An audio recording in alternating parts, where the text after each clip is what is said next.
Hello, fifth graders, and welcome to your new math lesson. This is kind of a fun one because we can combine math and science in today's lesson. We're going to learn about scientific notation. So in your math notebooks today, I'd like you to title your notes Scientific Notation, and I'd like you to take notes along with me. So if you need to pause to go get your math notebook and a pencil, or pause to catch up while you write my examples, please do so. Now, some of this actually, we've had the beginning parts of scientific notation. We've been doing it in our 5-a-day math packet, and I'll show you in a moment.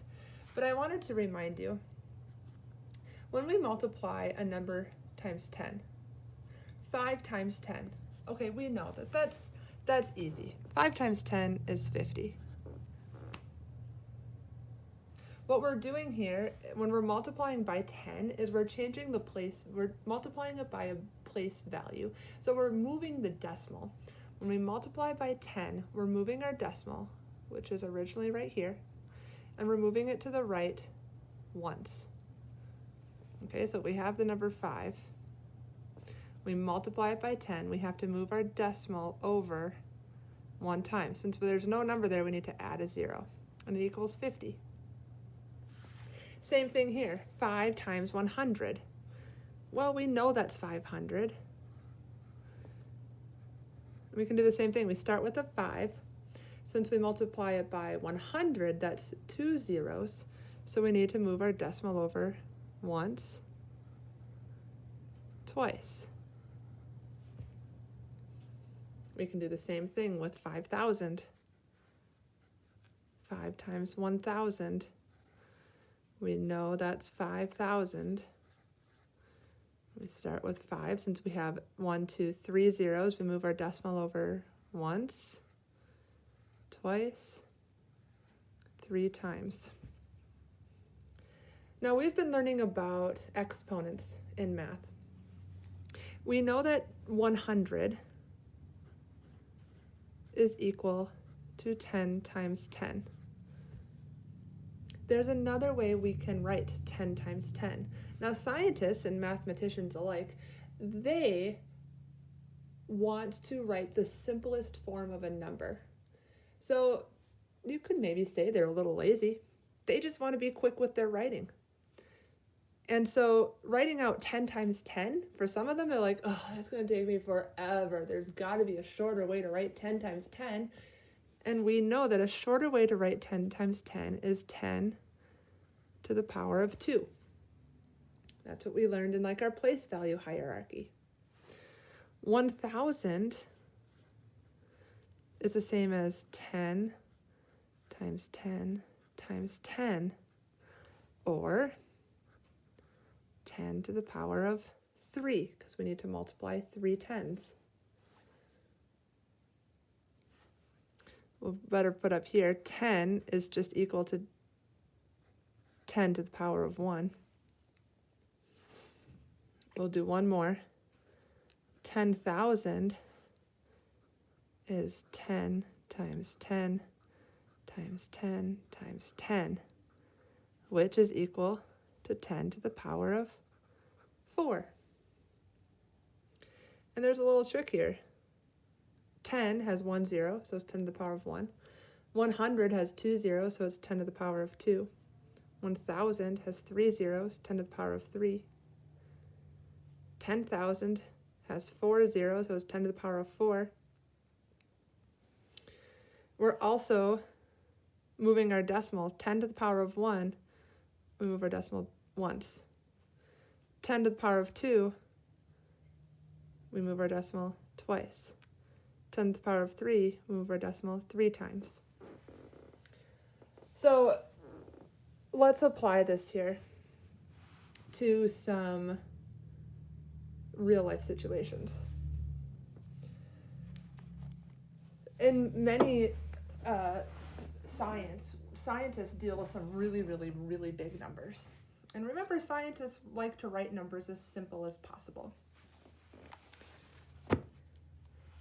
For example, the distance from the sun to the nearest star is 25 million, billion, trillion miles. 25 trillion miles. Now, a scientist and a mathematician are not going to want to write out 25 with 3, 6, 9, 12 zeros behind it. No way do they have time for that. They have bigger things to worry about. So they use scientific notation to create a number that's equivalent to 25 trillion, but it's condensed. Here's what they do.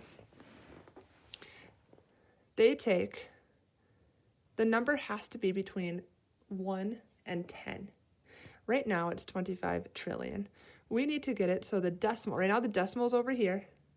We need to move the decimal over so many times to get it so that the number is 2.5. Right in between that 2 and that 5. See, now we have that number that's between 1 and 10. That's the key. It has to be between 1 and 10. 2.5 is between 1 and 10. But how many times did we move that decimal? Remember here, when we multiplied it by 10 once, we moved it once. When we multiplied it by 10 twice, or 100, we moved it twice. When we multiplied it by 10 3 times, we moved the decimal 3 times. So we're going to multiply it by 10, but we have to figure out how many times did we move that decimal. So it started here. Let's count. 1, 2, 3, 4, 5, 6, 7, 8, 9, 10, 11, 12, 13. 2.5 times 10 to the 13th power. That's the equivalent. This is called scientific notation form. This is a much shorter way to write 25 trillion miles. The way this is written out is called standard form. Let's look at another one. How many chickens are in the world? The whole entire world. There are 23 billion 700 million chickens in the world. 23 billion 700 million chickens in the world. Okay, so maybe a zoologist or a farmer needs to know this kind of information. They're not going to want to write all of this big long number, so they're going to write this number in scientific notation. Now remember that the number has to be between 1 and 10. Right now it's 23 billion, so we need to make that number shorter. We need to move the decimal place over so many times until it's right there, right in between that 2 and 3. So we're going to have 2.3, and I'm going to keep that 7. We don't need to keep all those zeros. And we need to figure out how many times did we move that decimal. 1, 2, 3, 4, 5, 6, 7, 8, 9, 10. So it'd be times 10 to the power of 10. This is how many 2 and 37/100 times 10 to the power of 10 is how many chickens are in the world. This is called scientific notation, and this is standard form when we write the whole number out. Let's do a couple practice of when we go the opposite way. Let's say we're given 3.1 times 10 to the power of 8. So now we're given a scientific notation number, and then we're going to put it into standard form. So 3.1, we need to move it, the decimal, 8 times. 1, 2, 3, 4, 5, 6, 7, 8. 1, 2, 3, 4, 5, 6, 7, 8. Yeah. I'm going to rewrite this number because this, to me, looks kind of messy with all of these squiggles.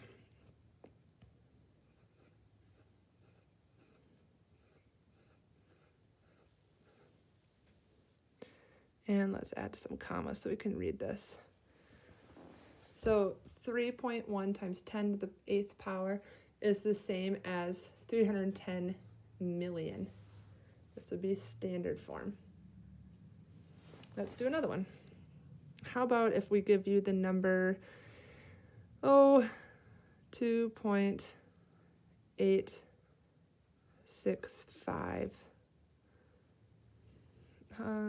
We'll just do 2.86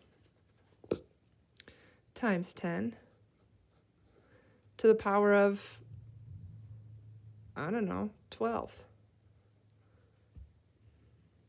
So we do the same thing. Let's write out 2.86, and now we need to move our decimal 12 times. We started here.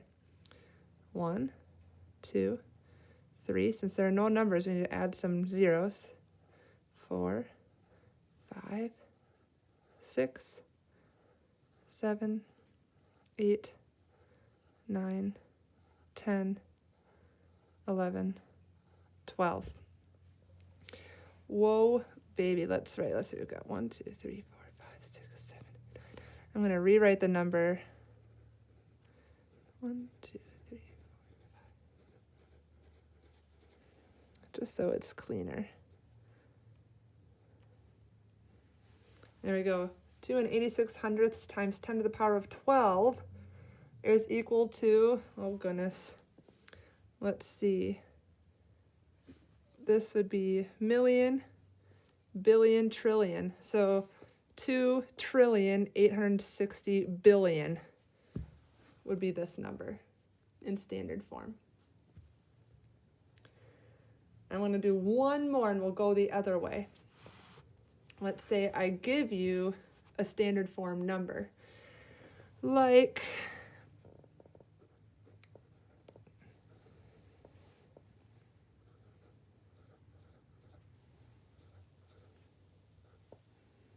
this number, 486,900,000.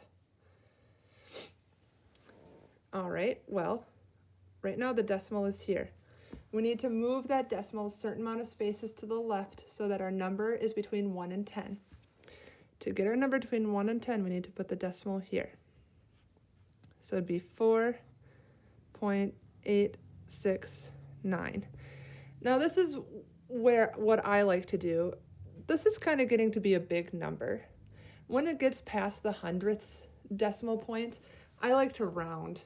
So let's just round 4.869. Let's round to the nearest hundredth. We look next door. 9 or more, let it soar. So this 6 becomes a 7. So let's round that to 4.87. But we still need to move our decimal. We're timesing it by 10, and let's figure out how many times we move it. 1, 2, 3, 4, 5, 6, 7, 8 times. 4.87 times 10 to the power of 8. This is standard form. This is scientific notation form. So your assignment, there's a fun video, a scientific notation song that's super catchy, and if you're still feeling like this is a little bit confusing, go ahead and listen to that song, and I think it's another way for you to understand it.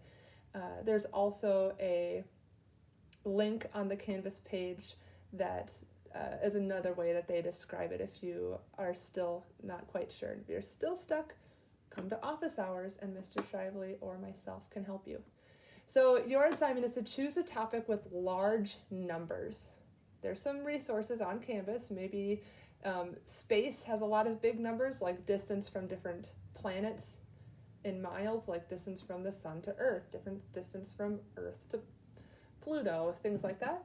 Or number of insects in the world, or how many cells are in the human body. Those are all really big, big numbers.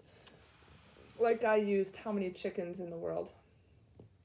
So I'd like you to write it both in standard form, which is the full out number, as well as scientific notation. Be sure to label the units. So I should have labeled this chickens. And this one chickens as well, so we know what we're talking about. And you'll do 8 pairs. So this would be one example that I did. So you need to have 8 of them. Let's see, again, there's a link on there. If you're having trouble coming up with numbers, there's also a whole bunch of word problems on Canvas, then you can choose to do 8 of those instead. And those might be easier for you if you're overwhelmed with a whole bunch of big numbers. I gave you the numbers in the word problem, so you can you can choose 8 of those as well. Awesome. As always, don't hesitate to reach out if you have any questions. Thanks.